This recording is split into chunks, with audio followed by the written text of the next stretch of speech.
Okay, it's 6:05. I want to see the screen. Okay. So, hello, one more time. Hello, everyone. I'm Krzysztof Zarycki, a CTO of GetInData, and welcome everyone to our to a meetup that we organize. Today it will be about the projects that we do, or the knowledge that we share from the projects that we do at GetInData. And we prepared this knowledge sharing in a way of giving lightning talks, and where people are going to share 15 minutes, 20 minutes about the projects they do, or the cool features that they implement, cool system that they implement. But before people start, I will introduce us, GetInData, in a nutshell. We are a big data and AI engineering company. I see that some people are still joining. I hope that some of my friends are going to admit people in, so I don't have to interrupt. About us, right? We are a big data and AI engineering company. By that, I mean that we develop solutions for our customers, or build platforms that allow them to build solutions on top, or help them in general, if they are an engineering company and themselves, in their implementation efforts. But in what area? In cloud and big data, I would say. Yeah, generally, because we are a specialized company that focuses on this area precisely, and we brought this passion to the area of big data in companies like Spotify, right?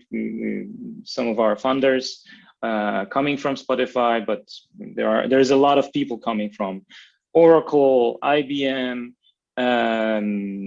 Opera, and I would say many startups that handle a lot of data in general, and we would like to share this.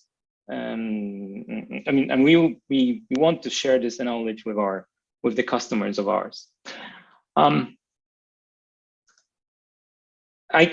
What I wanted to share, it's how. One thing about GetInData. I always dreamed of working in a company that is focused on solving problems with cutting-edge technologies, with technologies, of course, software technologies, right? And one of the fields that is cutting edge, of course, is big data and AI. Of course, the important part is also solving the real world problems. So it's not only solution just for solution, but really about something that touches a lot of people, right? Something that we use every day, or companies use every day.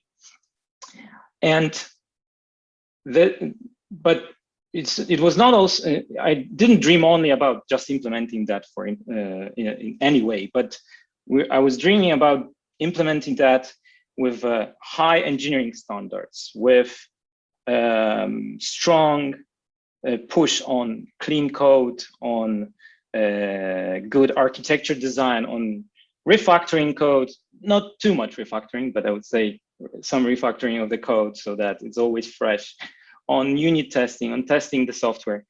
That's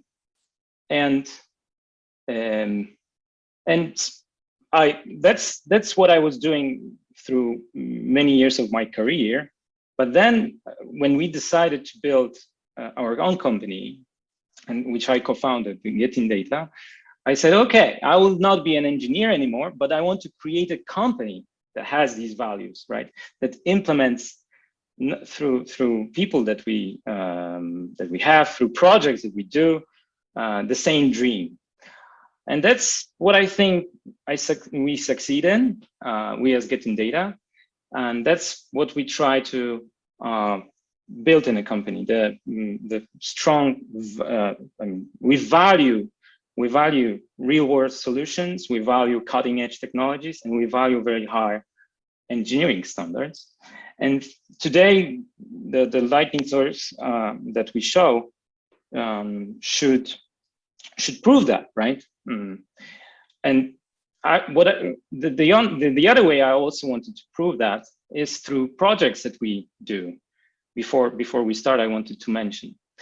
I was also asked to bring in some big data and AI trends that we implement in our companies. So that's also something that I would show through the projects that we do. Let me start with the first trend and the projects category that we have is that's a real-time. The systems which process data in real time. That means they extract value mostly from data, because as we say, we are a data engineering company, in a shortest possible time. And through that, they make even more value of the data. It is proven that value of the data deteriorates over time. So it's extremely important that we handle it in a matter of seconds or maybe up to minutes, not in the days. We don't process data next day, but we process it now, because only then we can react to the situation, to react to the actions that users do with their applications in the phone, react to devices which are now in a vast number in the world deployed, and they can, which we need to control, we need to monitor. So this trend is visible in our projects, in the projects that we do for various companies. And what we built for them is our stream processing platforms that are that continuously collect data, that continuously process data, enrich it, aggregate, analyze it, detect patterns, apply machine learning models, and then deliver that results to separate systems. To separate systems that consume these results. Something that is very important to share is the technologies that we use for that. We use open source technologies, and one of the main technologies we focus on is Flink here. It's Apache Flink that proved to be production ready, very scalable, very reliable. Of course, it needs to be handled with care, but reliable if used correctly. And you will see that through projects that are being shared today as well, some nice Flink use case. The client, one of the clients that we have that requires this kind of real-time processing is Kcell. It's a Kazakh telecom that process hundreds of thousands of events per second, and they need to, based on this data, the real-time marketing, fraud detection, propose cross-selling, do cross-selling activities or upselling activities. And they hired us to build a system that is able to process this large amounts of data in real time. And we built the system for them. If you're interested, we used Flink, of course, as a core, but of course, Kafka is the event hub. And NiFi, we use NiFi as an ingestion and ingestion layer. Today, maybe we will choose different components to implement the system. NiFi will be probably replaced with something like Flink, by the way. But there is we learned a lot, I would say, on building the system. And that's why we now know that we would replace NiFi. And we apply this knowledge now to projects of different clients.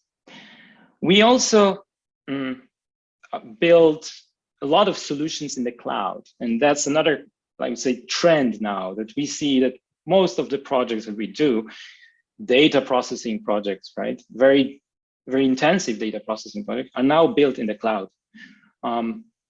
So we have quite a few clients. One that I wanted to mention is Truecaller, where which is an app for a phone, which it's like a large global phone book that also detects spam calls and spammers. They have 250 million of users in the whole world, petabytes of data and millions of events per second. And we built their infrastructure to handle, sorry, not infrastructure, the software, the platform to handle that, to analyze that, to give outcomes out of this data. And of course, we apply open source technologies to that. And we build that in Google Cloud, but with always a mix of open source. But we did quite a few other projects in cloud, and a good category is the migration of data from on-premise to cloud. But it's not like one-time job. You just migrate data through, I don't know, a disk, right? You send a disk to the cloud. But it's about building a whole systems which synchronize data on-premise and in the cloud. One way or both ways, actually, because a lot of clients want actually to have the copy of the data available on-premise in the cloud for some time. And yet another and last one category that I wanted to share today is the MLOps category of projects that we have. So now data intermixes a lot with with machine learning, because machine learning is application of the data. So we naturally go into MLOps engineering. We value a lot, I said before, software engineering practices, high quality systems. So we apply this knowledge, this software engineering, DevOps, and data ops principles to machine learning engineering. And this whole concept is called MLOps. And we have projects where we mix these concepts into building platforms that implement this MLOps approach. What does it mean, implement MLOps approach? That's a long story, but I can just say that there's a lot of open source and cloud technologies involved, cutting edge technologies, because the map of technologies now is enormous. The number of technologies that can be used here is enormous, and the applications are vast, right? There are banks, telcos, ad tech, reg tech, and many, many more, I would say, industries that can leverage ML, but to leverage properly, they need production level systems that can apply this machine learning. And that's what we helped them to implement. Yeah, with various of technologies, which it's too short to mention that.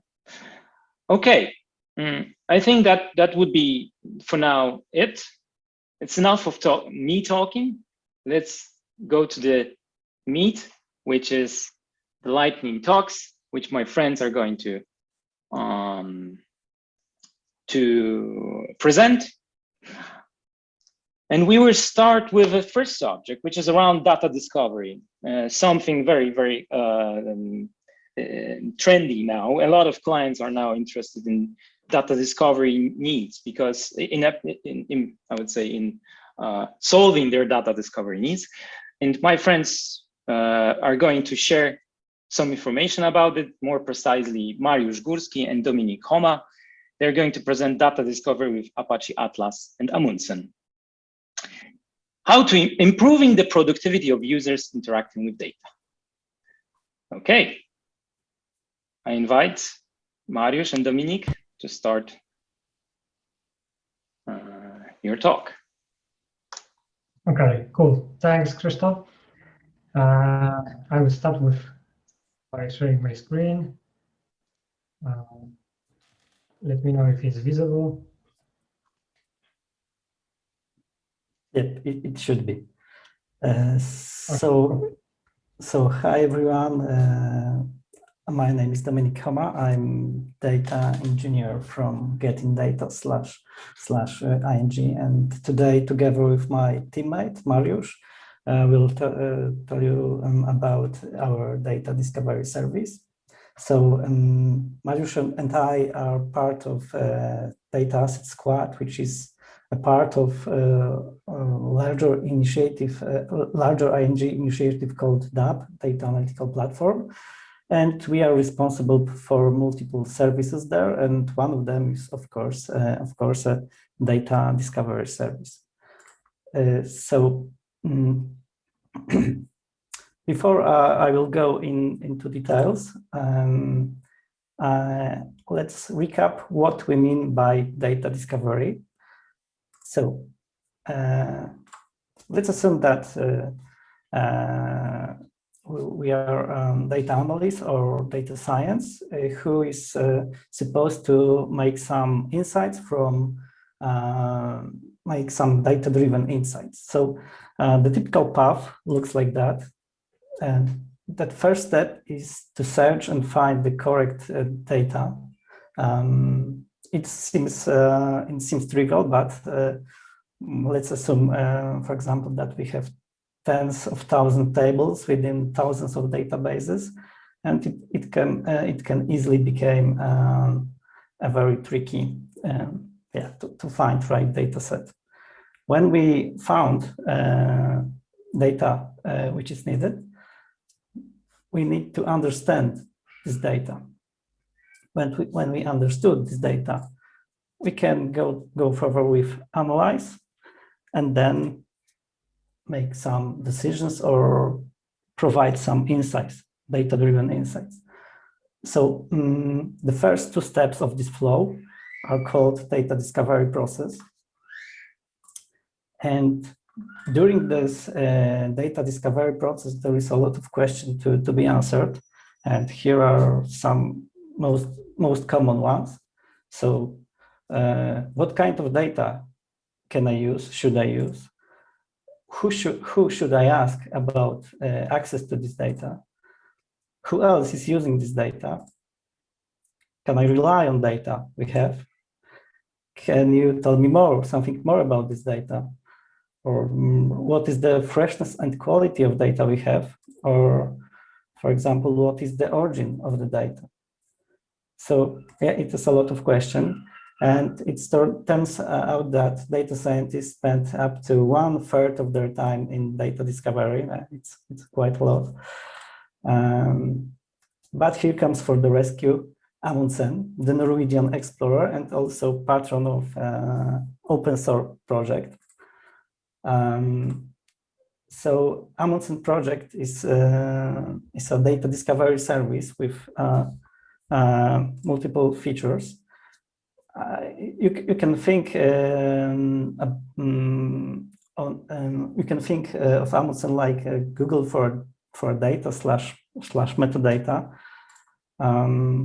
It enables such features like sorting by relevance, which might be adjusted internally. It needs some Amundsen needs some backend right now to be provided. Right now, it's support Neo4j, Atlas, Janus Graph, Neptune, or Elasticsearch. It is written in Python and React. And yeah, it's got a quite large and enthusiastic open source community. It is also a part of Linux Foundation AI. And here we got some links. So Amundsen is open sourced by Lyft, so it's a cab company from US.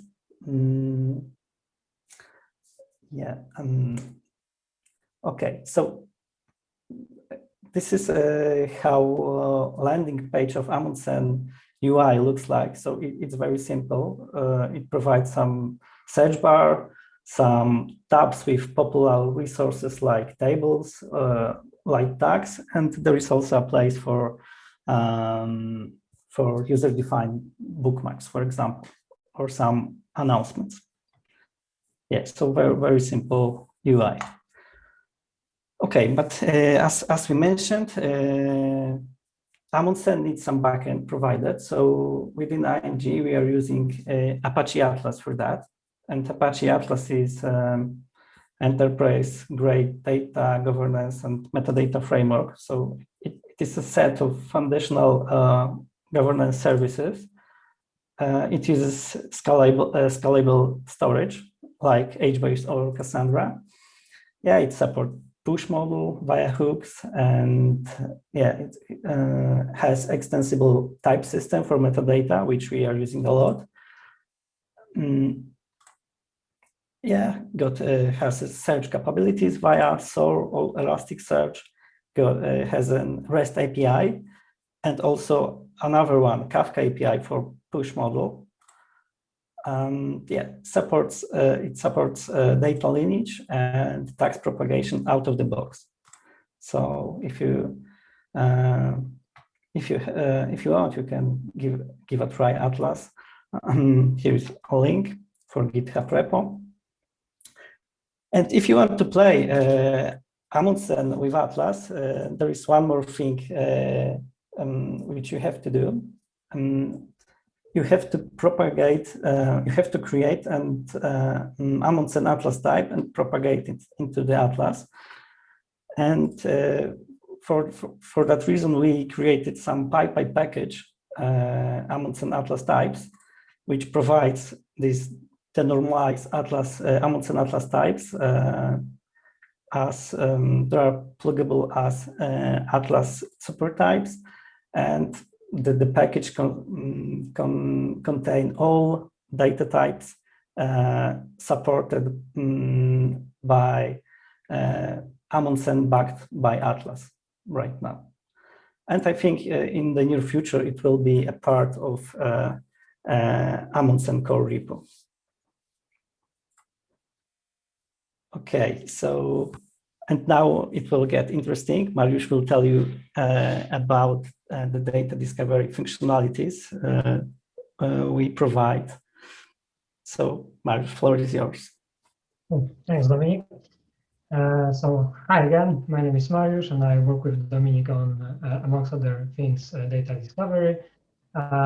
I'm here to tell you about the features of Amundsen. So Dominic gave you a very nice and high-level introduction to data discovery and Amundsen, what those things are. I will dive deep a little bit deeper into what makes Amundsen and data discovery stand out from anything else you might have used in the future, in the past, sorry, to get some sense of or understanding of the data assets, let's say, you have available in your environment. So you've seen that Amundsen is a front end. It's backed by a couple of microservices. There is a backing enterprise-grade data governance system. And when you reach the place, when you collect a lot of metadata, and you have a lot of traffic within your platform, data platform, you are able to collect insights on a activity, on the data, on the usage you have on the platform, and some of the Amundsen features draw from those activities from the metadata. So metadata, which is a byproduct of some users' activities or interactions with the platform, are also a very valuable source of information we can use to enrich the experience of finding the relevant data. So the core features we wanted you to familiarize yourself with, not all of them, of Amundsen, revolve around users' activities, and the first one is popularity score. So Dominic mentioned that Apache Atlas is backed by a full text search engine that results in Amundsen are sorted by relevance. And what that might mean is that the full text search that is conducted in Amundsen takes into account the relevancy of your search queries while returning the results. But when talking about users' interactions with platform and the metadata, which is the result of it, it's important to take into account the human factor. So the relevance we are talking about would not be just like a full text search relevance, which is something Apache Lucene, for example, gives, but also what is the relevance of this table, of this dashboard, let's say, in terms of my query search. So there is this word floating around internet that the best place to hide a body is page 2 of Google, and this is basically the foundation of working on the relevance and improving the relevance of the search results in Amundsen. So you can see now the yet another page of Amundsen, which is a search results. You can see that I have searched for stars, so I wanted to return all the results from our search engine. You can see that there are over 1,000 tables matching this search query, let's say. But on the top, you can see that the first result is an IMG official data. And the relevance I was talking about just a couple of seconds ago means that the results which are most often used by the tables that are most often used by users or more often used by users will get a boost while conducting a search query. So the relevance of the results is not only by a full text score, but also by number of interactions users had with this with those tables. So the first table, Schmidt group, probably had more interactions with by users. It was more often queried by users because it's an official data, and that's why it on top of the search page. So that's why how we define the popularity, and that's what we consider to be a popular table. The more users query the table, the more popular the table becomes. And we use this popularity score as a global search relevancy measure, so it's exactly the same. The results are exactly the same for every user that approaches Amundsen. We use the Amundsen's formula as a starting point, obviously not the Norwegian Explorer, but Lyft and open source project Amundsen. So basically, take into account how many times a given table was queried by users in the last 90 days. And we promote official tables additionally to promote within users the more raw and official kind of data. For that, we have a kind of custom application, Spark application, which leverages audit logs provided by Apache Ranger. We schedule this job with Spark job with Airflow, and the popularity score is basically recalculated every day through the night to give the users as a current popularity score as possible. The architecture of the popularity score basically assumes that data scientists run analysis through Jupyter Lab. They run SQL queries also using Presto or Apache Spark. And every such interaction with the data results in Apache Ranger, which is our security and authorization layer to provide an audit trail on the data that was accessed on HDFS. And we collect those logs and translate them into data, into Hive tables. And based on those calculations, we are able to match access audit logs to Hive tables and calculate the popularity score, which is then updated every night in Apache Atlas and subsequently in our searches. So we are using Ranger audit logs. Logs are on the data level, not on the table level, so we have an entry on every access to HDFS, like say, file. We also have logs for Presto, also through Apache Ranger, and we use Hive Metastore to link paths on the HDFS to actual tables, and then those are linked to entities on Apache Atlas. In total, we have around 300,000 audit events daily. These are parsed overnight, and we always take last 3 months to calculate the most recent popularity score. You can see that the schema of the table is very simple. Only event time, name of the user, name of the database, name of the table, basically. That's all. We only take into account the successful entries, so users try to access the data, but fail because they don't have enough permissions. These are basically discarded. And there are a few caveats for using this approach. Basically, the the first thing we have noticed around this, in terms of this approach, is that there is a lot of noise in audit logs. So audit is a very raw kind of data. You need to understand, again, how the data is produced, what is the content of the data, and based on this, take some additional measures to only extract the information which are really relevant to measuring popularity score. And our first, let's say, initiative towards denoising the data was to filter out activities around, generated by NPA accounts, because the same audit log contains both informations on actual humans accessing the data, but also NPA accounts. And there is a lot of activity generated by NPA accounts, so we decided to discard those informations alongside with deny entries, because they were also falsifying our popularity score.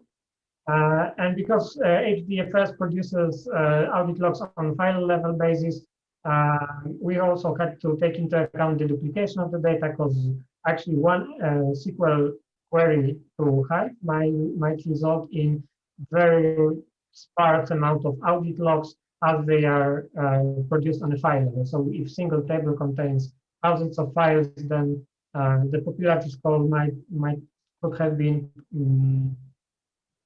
also falsified by this. So the duplication was another step we did towards more precise popularity score calculation.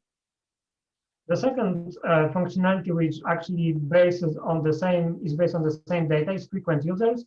So not only we want to improve relevancy, but we also want to point our users towards anyone else who might have some knowledge on the data, to ask a question, explain something about the data, and so on. And for that, we use a frequent users capability of Amundsen, which is basically we are able to show in the table view who else is using this table. So if I'm new to the table, I can reach out on Slack or email somebody to get more insights on the data. So the frequent user is the person who used table in last 3 weeks. We again use Apache Ranger for that. We again logs. We also schedule Spark job with Airflow, and we enable users to contact those frequent users to find more about the data.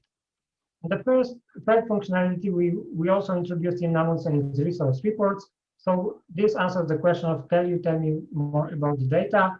Resource reports are reports generated by other open source packages based on the table, which provides users with additional information about data sets. It reduces the number of steps users need to take in order to familiarize themselves with the data and have a better understanding of the data. It's a very generic design supporting any kind of static files. And basically, we provide reports using those three libraries: Great Expectations, so data quality, Pandas profiling on data profiling, and Popmoon for the data stability. So this is an exemplary report on profile of data. So this is the Pandas profiling report, which is basically HTML reports that users can see when they go to Amundsen. And to show you how it's all tied together, I will introduce you to the table view. So after finding the relevant table and going into the table results, you can see this view where you can see things like table name, database name, description of the table, owners of the table, date range. So what is the range of the data in this table? Who are the frequent users of this table? What are the tags of this table? And also column details, and the last one will be reports, so data quality and advanced profile report. So that's how it's all tied together into a single view. We also came up with a brief slide on do's and don'ts of those approach on using Apache Atlas and Amundsen, as we basically have had this combo running on production for 2 years already. So the basic do's or what works well, we had found after running this 2 years on production, is that Hivehook is a very battle-proof tool to provide push model for metadata to Apache Atlas. Glossary and classification propagation of Atlas works fine. Lineage support out of the box, and it's really okay. And the extensible type system Dominic has mentioned already is really fine. We are using it to easily introduce the Amundsen integration. These are the things we are happy with. What doesn't work well, Atlas Search API basically is very limited. It doesn't have great performance. It has Janus graph as a middleman. So we are relying on Elasticsearch directly and synchronize Atlas with Elasticsearch directly. Atlas performance is not a bad fit if you want to do millions of updates on the entities daily. So this is something that we had found failed. And you need to be very considerable. You need to consider very well which metadata you really need to persist in Atlas. Atlas is quite buggy.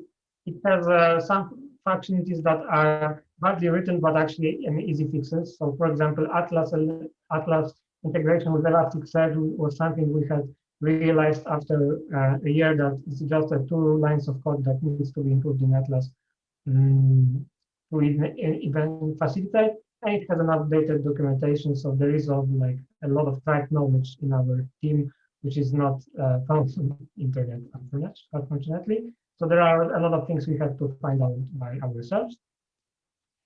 And the last slide is what's next. So the latest additions we did for Atlas and Amundsen integration is to introduce dashboard metadata the same way we do for tables. So there is also a dashboard view in Amundsen.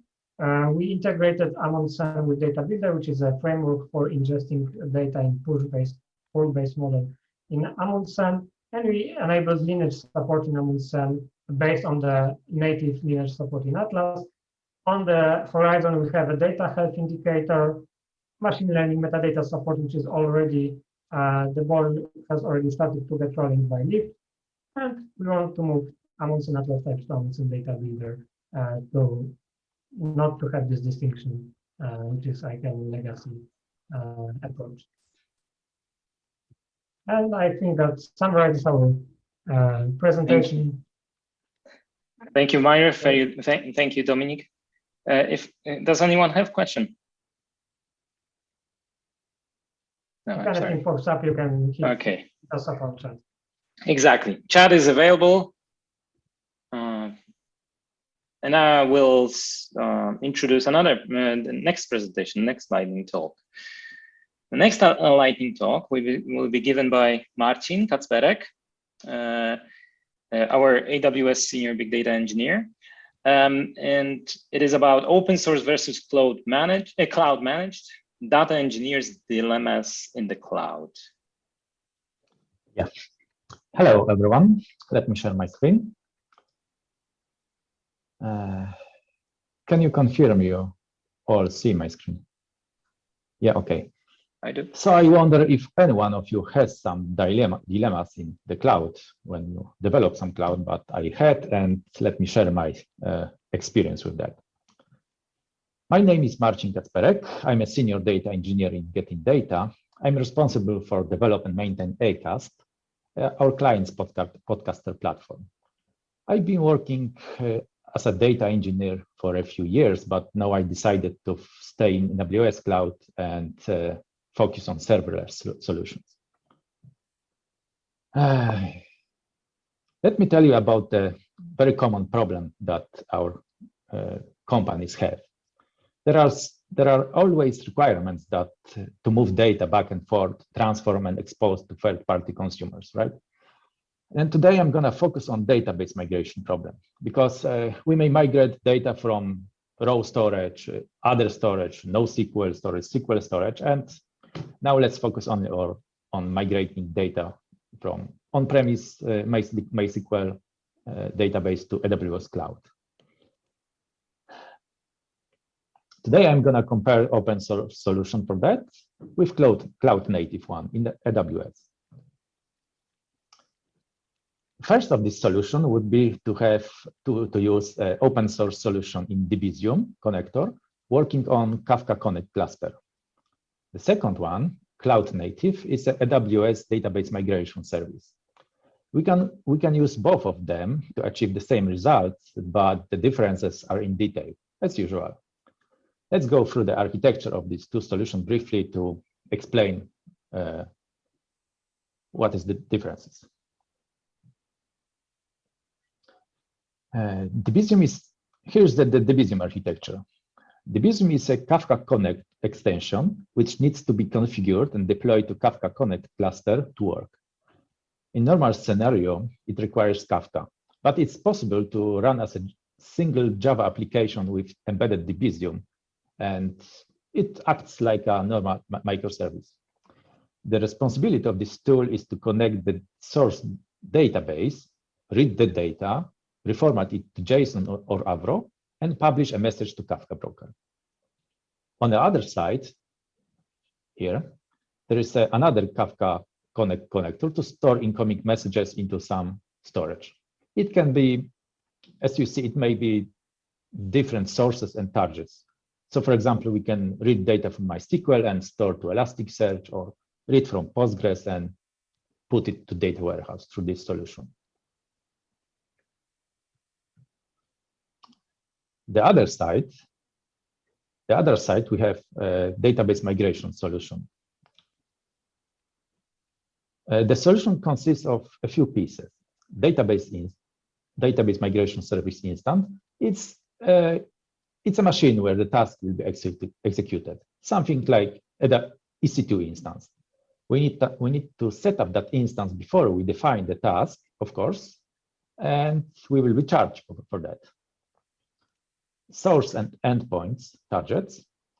These are credentials for source and target databases. It defines database types, credential, and basic connection parameters. The newest version of the DMS allows us to store credentials in AWS Secret Manager and just use them in endpoint definition. So we don't need to put our passwords in plain text here in configuration. And the main part is the DMS task. It does the real migration. It's configured in AWS console or deployed through AWS CDK or Terraform.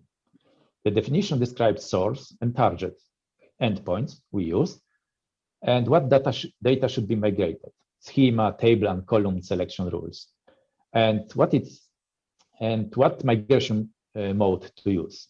For example, we can do full migration, so read the whole table and put it to the target, or full load with ongoing changes. So read the database and wait for any incoming changes to put it to the destination. We can have many tasks launched on the single DMS instance. It's not a one-to-one connection. Now let's focus on differences of those two solutions. To deploy the Debezium application, we need to build a Java application, if, of course, we use some customization, along with configuration file and make a Docker image. Of course, we need to build the Docker image, push it to Docker repository, and then deploy to Kafka cluster. DMS solution on the other side requires only configuration file. That configuration file can be put by AWS console or just from Terraform or AWS CDK.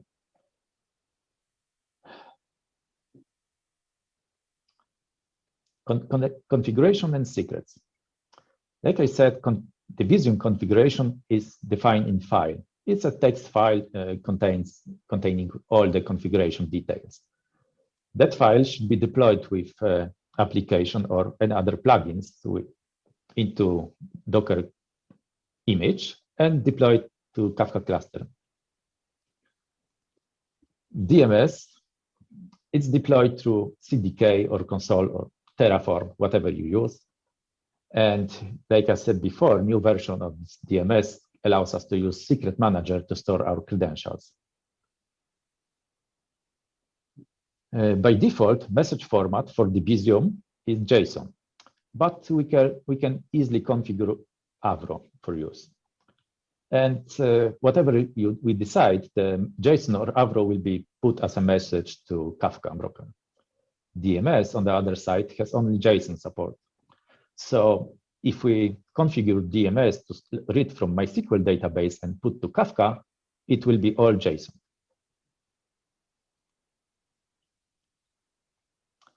to partition messages, we need to make some configuration changes, because if we expect some high load, it would be good to partition the messages stored in message broker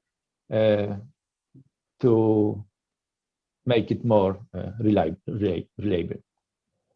Or the changes are very similar. It requires only configuration change. According to logs and monitoring, Debezium has no built-in solution. You need to set up Prometheus and get metrics via JMX and to put it through Prometheus to some log storage on metric storage. About status, task status, you need to ask Kafka Connect API to distinguish if the task is running or failed.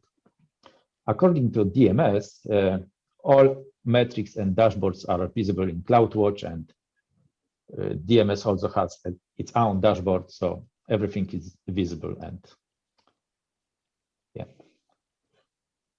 like I shown on this quick diagram, the DMS support also CloudWatch events. So for example, when task is starting or it's failed, the CloudWatch event is generated, and you are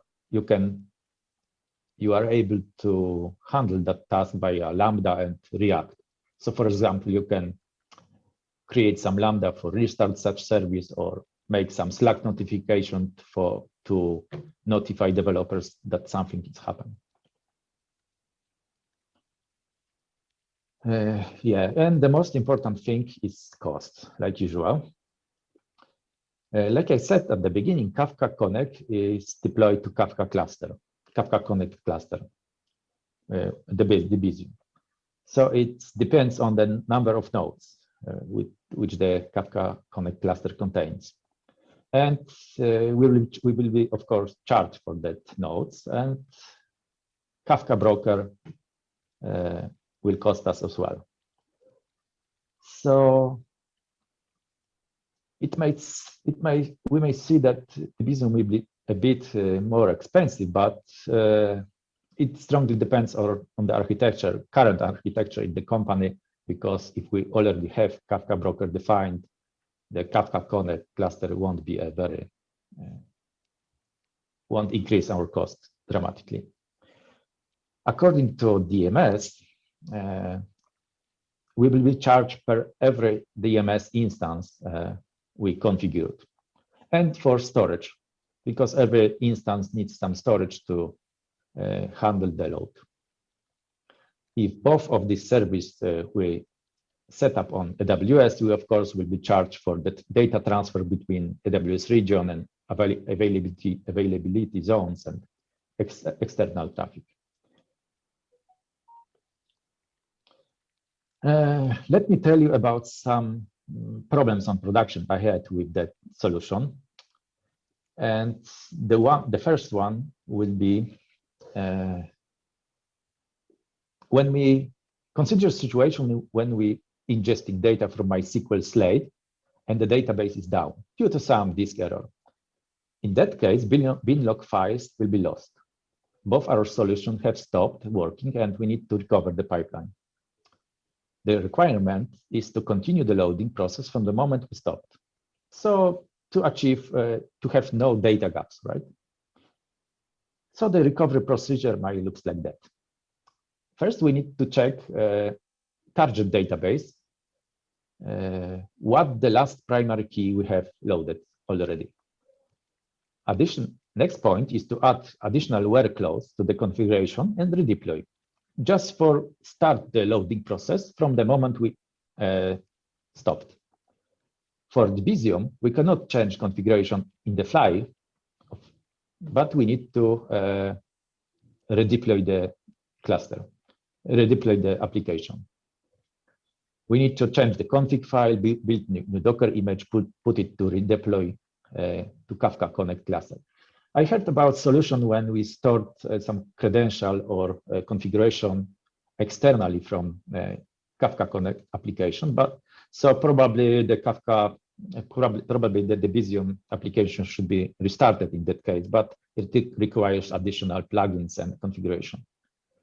In case of Debezium, failed task already stopped because of failure.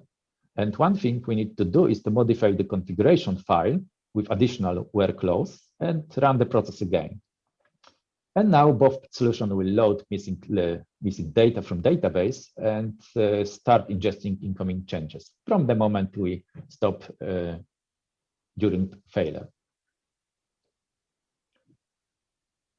Yeah, the second case I had on production was to process messages on the fly. It's very easy in Debezium because you need to configure on write by yourself additional Java plugin and deploy along with the Debezium application to the Kafka cluster. It will be the same Docker image containing configuration for Debezium plugin, Java plugin, and additional libraries for them, and the configuration file, right? On the other side, Debezium has only defined message mapping rules. You can add column or modify them. You can rename and convert to uppercase or lowercase. And here is the list, right? Of course, there are some modification which allows you to define primary key for partitioning. It's for case when at the end of the DMS there is a Kinesis or Kafka, right? So the primary key would be useful for partitioning. But DMS doesn't have possibility to manipulate the data itself on the fly, except the selected list. So we cannot, for example, modify some column value or something like that. It's possible, but with use of external Lambda functions between the DMS and Kinesis. Yeah, and that's all from my side. If you have some questions, you can ask on chat or write me an email like I said, posted here. So thank you very much for your time. Thank you, Martin. Does anyone have a question? Would like to speak up? No? That's fine. We have chat open, so you can ask questions over there. And we will go to the next presentation. Next presentation will be given by Maciek Bryński, our big data architect, and Rafał Małani, our business development executive, and also tech enthusiast. And it will be about our networks project, real-time monitoring that controls 50% of mobile network in Poland. Yeah, can you see my screen? Can you share? Yeah, we see the screen. I mean, I see. Okay, great. Okay, great. So yeah, so first of all, let me introduce ourselves. Maciek has very extensive knowledge and experience in big data from on-premise to the cloud. I've been into the data field for over 15 years. Going further, I'm sure that some of you remember that in 2019, a news just was bombed our news feed that one of the data centers of T-Mobile is on fire, basically. And it wasn't the actual data center, but the building the data center was installed in. There were some memes, that T-Mobile is going to the cloud. But actually, that was pretty intensive failure, or maybe not the failure, but the outage of the mobile network and the mobile services. Maybe not the mobile network, but the service provided by T-Mobile. Fortunately, this kind of problem, this kind of outage doesn't happen very often. However, on the other hand, we are getting more dependent on the mobile networks. Statistically, we have 1.36 of mobile net numbers per person in Poland. So we're not only addicted to our smartphones, but also the applications we build on top of mobile networks are pretty actually rely on this networks and on the quality of this network. So the importance of mobile networks has grew over the past years. In Poland, we have over 52 million mobile network customers, so mobile network numbers. And to directly tackle this problem of the quality of the network and basically the problem of building the infrastructure, two of the mobile network operators, so T-Mobile and Orange, over 10 years ago, they decided to set up a joint venture company that was about to take care about the maintenance, planning actually the development of the radio access network. The company is called Networks. They're very tech company.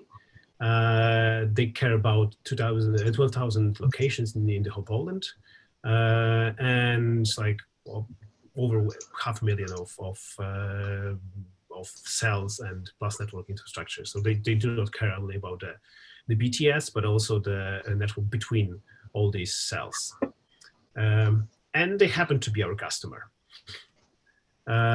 And one of the crucial business process networks is actually related to the maintenance of this radio access network and the transmission network between this BTSs.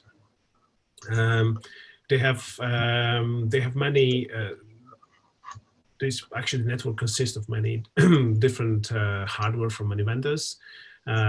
They cover different technologies, and so there's basically no standardized logging interface. So to be able to monitor and the performance and the quality of the networks, you need to have a consistent view of the data that comes from the network, so the technical logs, and see, as I said, comparable and consistent data. So there's a need to provide a kind of a common data analytics that will be able to standardize the data model, perform some aggregations, compute some statistics on top of that. They came up with a solution that is called NetCube. So basically an enterprise data warehouse based on Oracle, and a single source of knowledge about the performance, quality, and actual utilization of the network. It's a little bit different than the typical data warehouse, because they have to tackle many dimensions. So not only vendors, but also different technologies, different timestamps or different time partitions, I would say. There's another level of complication, so the separation of data according to black box rules. From the law perspective, they tackle or they analyze data from two different companies that are basically competitors. So this is another level of complication. The main goal of this NetCube is to minimize the data processing from the event source to data availability. So not only BI and reporting after some time that the event happened, but close to real-time analysis. And I would say that they analyze pretty loads of data. So it's in total, it was over 70 terabytes of data. They analyze almost 100 million events per hour, and they compute loads of KPIs. And KPIs are the things that is pretty complicated, because they want to not only they compute KPIs like in different time manner or different statistics, I would say, but also the version, the statistics, so they are able to compare apples to apples and change and experiment with different statistics about the network. The whole system is metadata driven, which is another, I would say, level of complication. So in theory, they're able to set it up from scratch. based on the metadata. And from the user perspective, there's a uniform model, so you can use the user interface or just use SQL. So what were the problems before we started working with networks? Basically performance. So the current Oracle infrastructure was hitting the limits. It is a pretty strong hardware and the infrastructure behind that, but still, this is a relational database, so it has some limitations.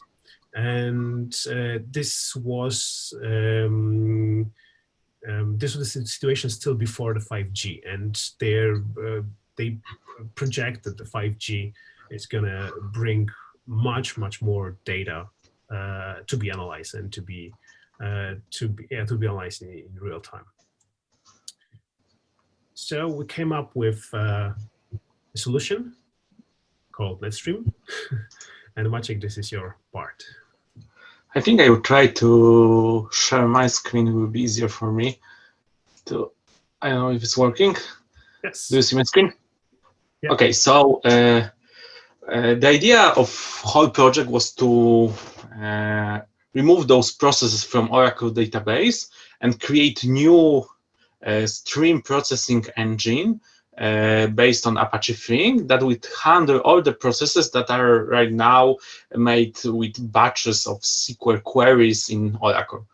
So it's not only one process, but we need to do some phases of data processing. And first one is the duplication, because data from all the network elements can be duplicated, and we want to put every metrics exactly once in the Oracle. Then we aggregate the data, and then we do the database ingestion. So we take the aggregation and put to Oracle.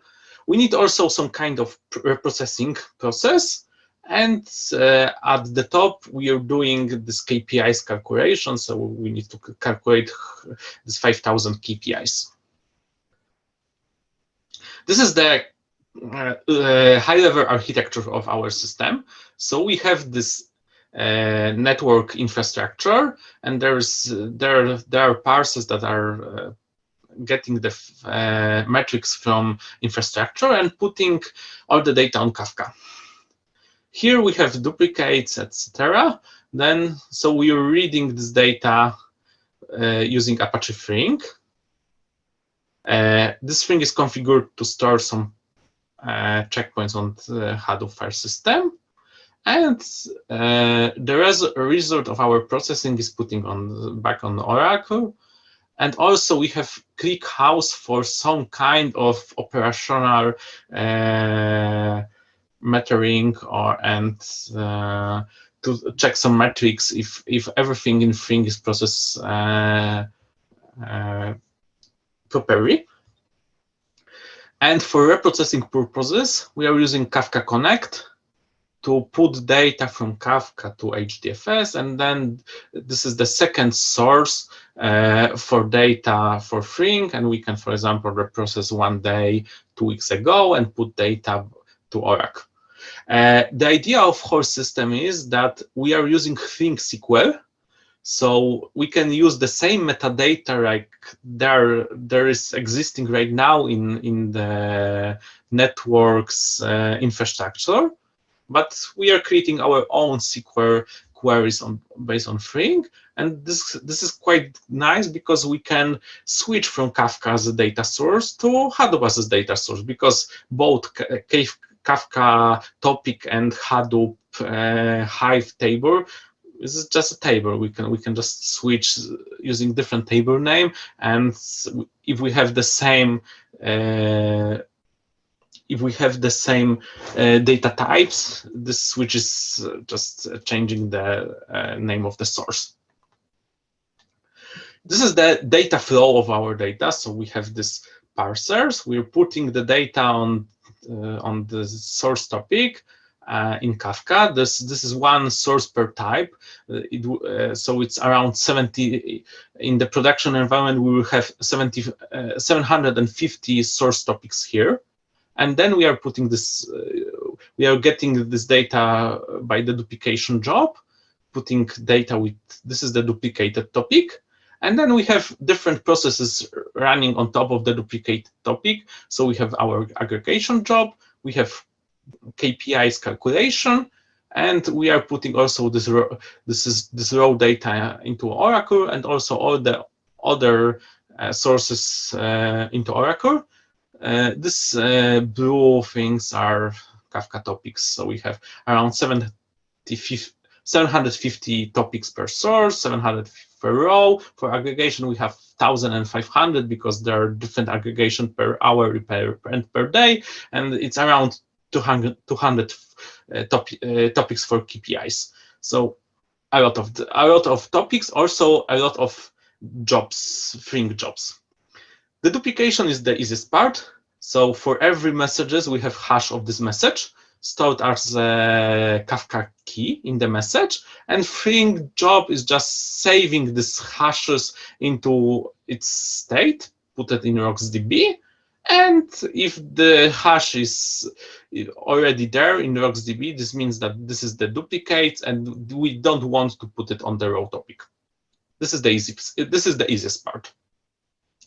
Then we have a lot of aggregation jobs, because for every topic, so for every type of infrastructure, we have two jobs, one for our aggregation, one for their aggregation. And so we need to run around a few hundreds of string jobs in our environment. And the last thing is the ingestion. So we have all the information we want to put to the Oracle. We have ingestion job for, it's written in string. It's not a Kafka connect, because we needed to have exactly one semantic here, because we have the duplicated data, so we don't want to have duplicates in ingestion process.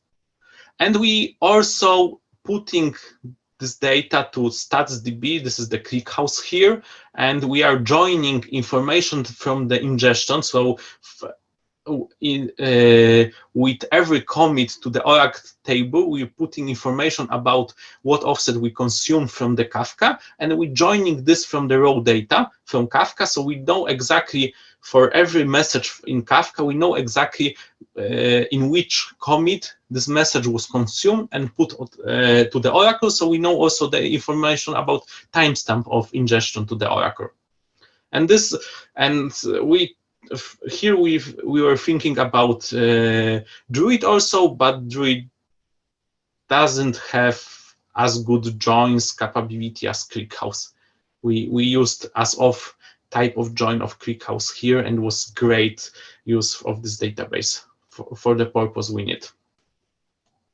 And the last part is the reprocessing. So we are using Kafka Connect to ingest data to HDFS, and we are starting our reprocessing job that is reading data from HDFS, and it's putting to the same topics like the streaming, so we can use the same ingestion process as before. And of course, there's a user interface, and the user can run the reprocessing job. So what are the problems in such a system? First, it's the very large number of string jobs. So right now in the proof of concept environment, we have 150 jobs. In the production environment, we will have 750 jobs. So it's a lot, and it's very difficult to maintain such number of jobs. And we are using here Ververica platform. So we have user interface to suspend jobs, to restart it, and also to configure it. There was the problem, of course, with this monitoring what is exactly in the database. And so here we have the ClickHouse for the rescue. There was very difficult part, which is exactly what semantic, because we want to have every event put it into database exactly once, also aggregated exactly once. So we need to have whole system with exactly one semantic. And as far as I know, Flink is the only streaming solution that can give us this. Of course, there's Kafka streams that can be used for exactly once processing from Kafka back to Kafka. But if we want to put data from Kafka to the SQL database with exactly one semantic and don't use indexes, and we can't use indexes here because we have too much of data, then Think is the only system that can give us this. Of course, you can write your own connector, but it's kind of the difficult part. Then we have quite a big state, especially for the aggregation. The biggest job has 200 gigabytes. The biggest job from aggregation, and we have 150 of these jobs, has 200 gigabytes of state for one thread. And we spend a lot of time for changing RocksDB setting to gain the performance. And there are some tricky parts, like for example, RocksDB has profile in Flink for SSD disks. And when we started to experiment, it came up that the best profile for SSD disk is a high memory spinning disk profile, which is quite strange. And the last but not least, we are using other logical types, mainly decimal and timestamp, and a lot of system has problems with supporting this. It's not the case of Flink, but for example, for ClickHouse, we need to do some kind of strange interpreting string as an integer to get the support for other logical types. And that's all. I don't know if you have any question. I think we can switch to the chat. Yeah, thank you. Thank you, Maciek, for a great presentation. I think it was definitely interesting for everyone. We'll go directly to the next presentation. That would be given by Mariusz Strzelecki, our machine learning focused data engineer. And he will be presenting about Kedro, the data scientist Swiss Army knife that we actually use in our the systems that we built. Exactly. Hello, everybody. Just please let me know if you can see my screen. Go ahead, Mariusz.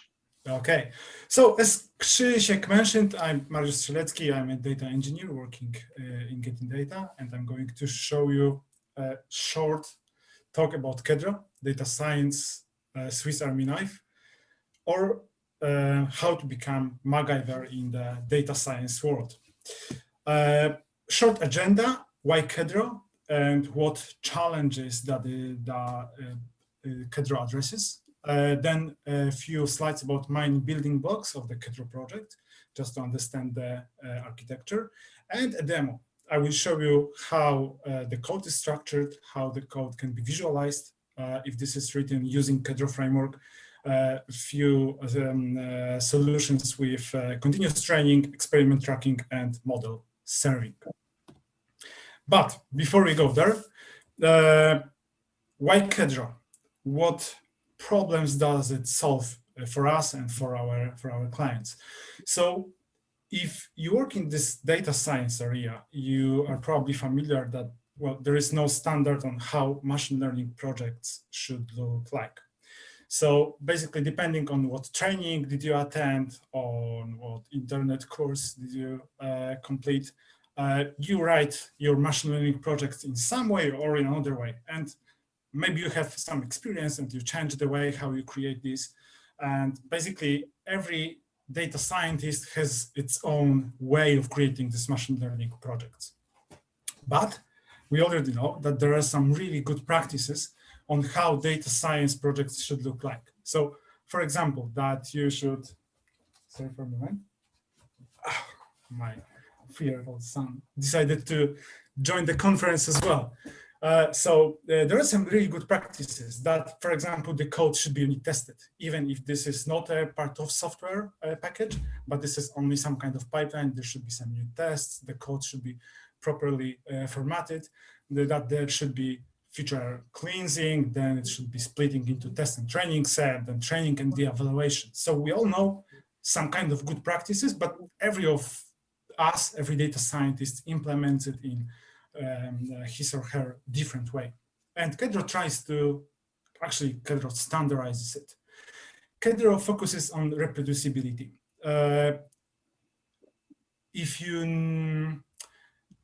This is kind of challenging topic to just get a model or a code created by the data scientist and put it directly in production. Usually you need to start with some calls, with deep understanding what is going on. And if the code is written in Kedro, it's really reproducible, and you can basically expect the same results when you run it on your laptop and when you run it on some remote cluster. And finally, for us, it fills the gap between data science and software development. So it makes a data science project, the experimentation, looking like a software development, which we know works well and which we know is reproducible and can be packaged and can be used as an artifact in some cases. For me, a good metaphor of Kedro is this button in the relay runs. So you can imagine on the right, the data scientist that just finished the project, that has a model that performs really well, has a great accuracy, and he or she would like to see it on production right away. And on the left, you see this engineer that takes this button, and if this button is a Kedro project, then they do not need to communicate because they both use the same language already and they know what to expect from the project. So this is kind of filling the gap between this science part when you experiment a lot and when the engineering part, when you want to make some reliable solution for the orders to use. A few slides on building blocks of Kedro project. So there are three. There is node, there is pipeline, and there is a data catalog. These three abstractions that I'm going to describe you now. So a node is just a function. So you can imagine that, well, instead of creating a Jupyter notebook that covers your data science pipeline or a script that goes from the top to the bottom, you create a set of functions, plain Python functions that take some parameters, take some objects, and create some other data. These functions are unit testable. These are easy to understand. This can be documented. So basically, just a set of functions. No, it's just a function. There is no restriction on how this function should look like. Then you have a Ariusz, yeah. I'm sorry that I interrupt you. Can you take this participants window off? I thought it's mine on my screen. But Okay, so you see it. I thought you didn't. I was thinking that maybe only I'm seeing it. I thought it's mine. Yeah, thanks, Krzysiek, thanks. Sorry. Okay, yeah, good point. So pipeline is just a bag of nodes, and not only the list of nodes, but also what are the inputs to a given function and what outputs can we expect from given function, and optionally a name. So we can see that basically you have function split data that takes a master table, some parameters, and creates 4 outputs.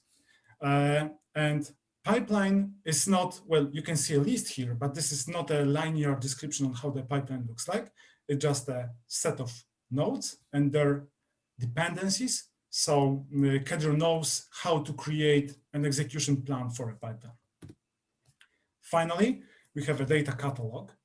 So if your data science script, instead of reading directly from some CSV or from some BigQuery table, instead of writing a declarative code for it, you just create an imperative description of data sets with a name and with the source. And there is plenty of library support that you can load pandas data frames from CSV, from Excel, you can load Spark data frames, you can read the data from BigQuery or write to it. And Kedro will take care of installing a proper driver for every solution that you would like to use, and will take care of loading and saving these data sets to a given places. So you don't need to care about this anymore. So 3 abstractions: node, just a function; pipeline, a function with the dependencies; and data catalog as an abstraction. if you can make your project fit into these three abstractions, and I'm sure you can, because there are no other requirements from Kedro, you just need to provide these three abstractions implementations, then you're ready to use Kedro. And why should you use Kedro? I will show you in a moment, because fitting your project into these abstractions gives you some possibilities that normally would not be available for your project. And this is a demo time, actually.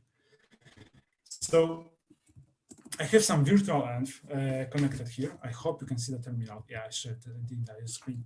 So I'm going to set up a small Kedro project. So if you have Kedro installed, if you want to set up a new model for your company, you don't need to start from scratch, like creating a directory tree or something. You have a set of starters. And to start a project, actually, I will use some starter provided by Quantum Black. This is a company that created and maintains Kedro. So Kedro new -s space flights. Right, this is being created. I will tell you a bit about space flights. So let's imagine this is 2160. So and space tourism is booming, and there is plenty of companies that can take you to the moon and back. And you want to create a model that estimates the price for a given ride to the moon and from the moon to Earth. So basically, this is what space flight is about. As you can see, I just created a project, and it clones some Git repository, but I have already the entire project with kind of some configuration, some documentation, and some basic source here. Let's take a look how the source looks like, just to show you that this is actually nothing complicated. So Kedro Jupyter Lab should open, yeah, it works. It opens a Jupyter Lab with all the dependencies, with actually my demo project right here. And you can see the source directory. And if I go there, I can see demo, because every Kedro project is actually a Python package. And there are tests already. So, already good practices in place. In the demo project, I have a pipeline registry. Actually, this project contains two pipelines. This is data processing pipeline and data science pipeline. And the default pipeline that is glued from both these pipelines. And if I want to check the definition of the pipeline, and can go here to pipeline, I can actually, this is actually what I already had on the slide. And the nodes, basically a nodes. So if you can structure your code in this way, then if you create the functions and if you create a pipeline, and you need to provide the data catalog. Let me show you an example of data catalog. Not this way. Like here. Then this is already a Kedro project. But I'm sure you agree that actually when you first see this project, if you see this pipeline description, it doesn't tell you how the code is executed, for example. And but if you are using proper abstraction and the proper plugin, you can get a really nice visualization already. So let's assume that we see this project for the first time. Let's run Kedro viz. Let's wait a second. Okay. Let's refresh. Okay, so this is our pipeline. On this pipeline view, you can see here, I will try to zoom in, we have some data sets. We can see what are the sources of the data sets, what is the definition, what other nodes actually use this data set. We can see, let's say, split data node function that creates for data sets. So we can get some kind of understanding on how the project will execute. And Kedro provides this visualization for us for free. So this is a kind of nice way to understand how this pipeline actually executes. But there is more. If data scientists work on the Kedro project locally, they probably use some sample of the data, and finally they want to train the model on the full data set. Maybe they want to go into some cloud or into some Kubernetes cluster, and we have a plugin for it. So there is a plugin that I'm not going to execute right now because it's too long to execute.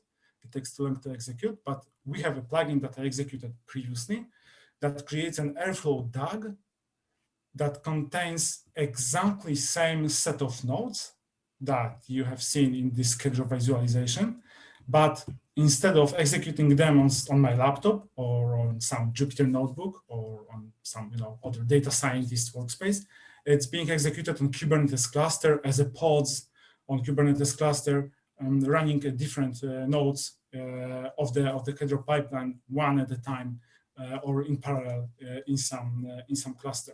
So you can see that this is already running. There is some initialization. This will take some time to execute because this is not the shortest pipeline, but this is a nice way to actually promote local pipeline that somebody created to some kind of continuous training environment when Airflow can, for example, retrain the model every hour on the changing data. Some of our customers didn't like Airflow for several reasons. And then there is another plugin that creates the same pipeline, but in Kubeflow pipelines, the other scheduler that also executes Kedro code on Kubernetes nodes. And again, the integration of this plugin that creates this kind of pipeline, let me maybe clone the run, we can change the random state to 42. It does not require any change in the code. It just uses the Kedro abstraction to create a proper description on how the pipeline looks like, and it also creates some metadata and so on. So basically, with no manual work, we can promote the local execution of the data scientist's pipeline that is done during the experimenting to some external system that actually can operate on some other cluster, on some machines with terabytes of RAM, if this is required. But there is more. If you have a continuous training, you maybe want to log the metrics of your run. So maybe you want to see, okay, when the model, on what data it behaved the best, in what run it gained the best accuracy or precision or other metric. And there is also a plugin for it. So again, you just install a plugin called Kedro MLflow, and every run of the model, let's refresh, maybe we'll see our Airflow run right now. Okay, started, okay, just 3 minutes ago. This is our run from Airflow. So there is a plugin that when you install it, it logs every artifact and every model that you create in your data science pipeline directly to MLflow. So you can see, for example, some parameters that the model was started with. You can see some score that was achieved after the model was evaluated. You can finally see the model, and you can right away, just from here, use it in the Spark UDF. So you can right away use it in your to score some documents if you score some documents, observations if you want, if you'd like to use Spark or Spark streaming for it. So this is also kind of nice feature that Kedro exposes all these metrics or these tags and parameters, and this plugin can just grab it and push it somewhere. And last but not least, recently we managed to use Kedro also for online serving of the model. So here you can see the Swagger, the Seldon interface. We have our model deployed in the Seldon namespace. And we decided to build a pipeline that, we have a model that takes 7 features, but some of the features, one of the features is just an identifier, and you should call some feature store to get the data to actually get the score of the company. This is company ID. And we managed to do this in Kedro as well. So basically, let me show it to you, logs. Okay, I will make it on the top. So basically, when I call Seldon model, I get some results like this. This write should cost $2,700, but this is this is like 2160. So this is I'm not sure how valuable dollar will be at the time, but you can see that basically calling a model, calling the microservice that serves a model, resulted some small Kedro pipeline to run and to basically get an input as an object and do some scaling, do some modeling, maybe calling some feature store, and finally returning the results to the user. So basically a lot of use cases. And what is great about Kedro, that if you follow the abstraction, you just need to install a proper plugin and maybe configure a plugin, and you get all this for free. So you can make your the data science project production grade right away. Let's move back to the slides. I just need to hide it.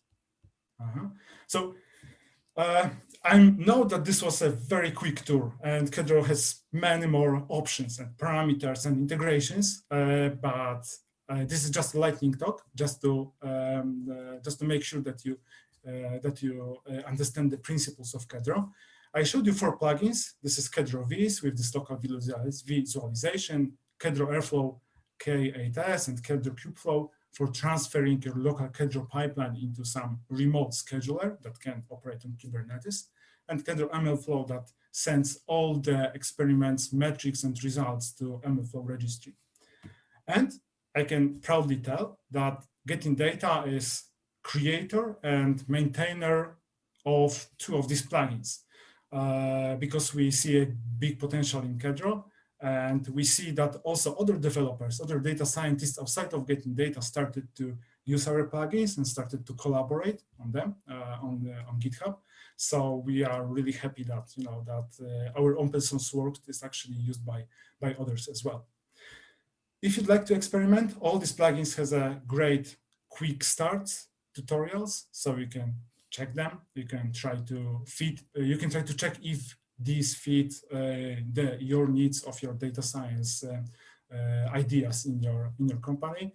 If you like them, we are waiting for your feedback. You can also contribute to the plugins. This is very open community around Kedro. And yeah, thank you for listening. It took a bit longer than I expected. I'm sure it was worth it. Yeah. For everyone. Any questions from anyone?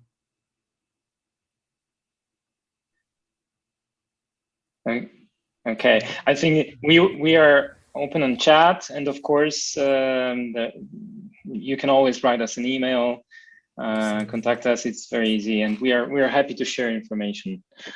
I just wanted to add to what Mariusz said, right? Kedro is one of the projects that we contribute to, but there are others, right? We contribute to also Marquez, the data lineage and I would say data lineage, data quality tool. We also want to contribute more. We contribute patches, bug fixes, or even improvements to Flink. Yeah, and quite a few others projects like NiFi. So we generally care about open source because we get a lot of value of it, so we want to give back. And Amundsen, yes, thank you, Mariusz. Forgot about that.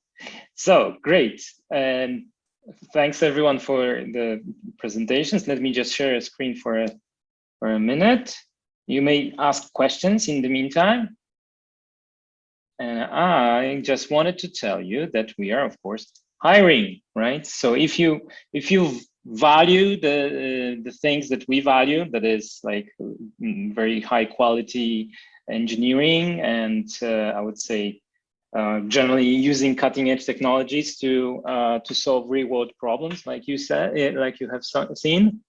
And if you find yourself in the fields like what was shown, the data lake.